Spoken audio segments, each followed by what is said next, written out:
Millennials are those people who reach young adulthood after the year 2000. They are the most studied generation in history. Their decisions clearly have the older generation worried. A big concern today is whether millennials are drifting away from the church in increasing numbers. Here to explore that question is our own Dr. Ben Mitchell. Thank you for being here, Dr. Mitchell. Thank you. So how serious is the concern over millennials in churches? Well, I think it's a serious concern. We worry whenever any group of individuals or a cohort of individuals begin to leave the church.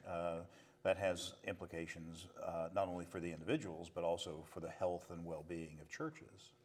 And why is it that younger people are finding church less relevant in some parts of the country? Well, it is regional, as you're suggesting, Sam.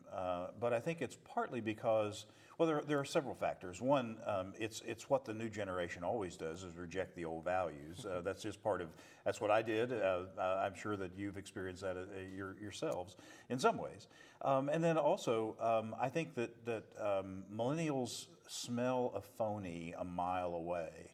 And so anything that smacks of either being disingenuous or not having integrity, I think is problematic. And sadly, some of our churches feel a little bit, shall we say, put on or a little bit programmed too much. But part of the regional aspect that we were just talking about, we live in the Bible Belt. Mm-hmm. There's churches everywhere. There's probably 50 churches in Jackson. Mm-hmm. Is this a problem that we're facing here locally? I don't know to what degree we're facing it locally. I do think we're facing it locally, but to what degree I'm not sure. And one of the ways you see it appearing in our local context is the number of different types of churches, and I don't mean denominations, I mean types of worship styles, whether they have small groups, whether they have contemporary worship. I think we're seeing that diversity and variety as a way to try to attract millennials with the fear that they will just quit coming. One analyst suggested that the church may have almost no influence in society over the next 30 years if the trend continues. Is this a sky is falling mentality? Well, I think it could be. I'm not worried about losing millennials in the long term because I think millennials are interested in big questions, the meaning of life, how I'm meant to live. And so I think they're going to come back to church, but I think church is going to look very different in the next 20, 30, 50 years.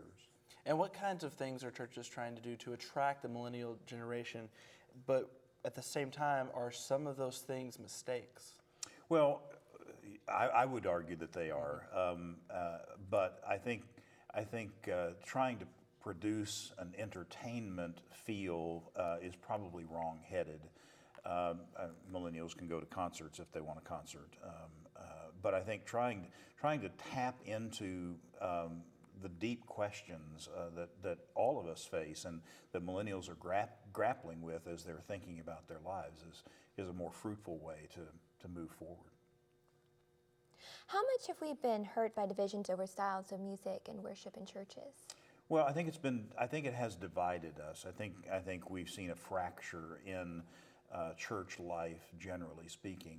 At the same time, not every body of people who gather together are going to have the same kind of cultural experiences or want the same kind of cultural experiences. And so I wouldn't say the diversity is entirely a bad thing, but it has fractured the body, if you will. Now, real quick, in the last 30 seconds, if you had to make a prediction, the future of the church, as far as the age range of 20 to 40, what do you see? I think there'll be if I can use the term, a kind of falling away for a while. I think those folks will come back, and I think they will become part of the new shape and form of the church. All right, well, Dr. Mitchell, thank you so much for joining us today. Thank you. Coming up next, if you're miserable, you need to see this next segment. You may find out more about yourself than you ever wanted to know. Dr. Joanne will have some thoughts about why you're so miserable right after these messages.